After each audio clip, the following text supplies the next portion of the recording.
ГСП онлайн. Городские новости сейчас.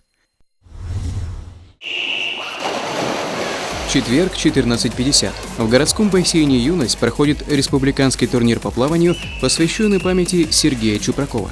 В соревнованиях принимают участие девушки и юноши 2003 года рождения и старше. Всего в турнире по плаванию зарегистрировано 150 спортсменов из Вуктыла, Печоры, Эжвы, Воркуты и Салехарда. Программу соревнований открывают лучшие спортсмены в заплыве на 400 метров комплексным плаванием. Второй этап турнира – дистанция 200 метров комплексным плаванием. Победители определяют по сумме очков, набранных в двух дистанциях.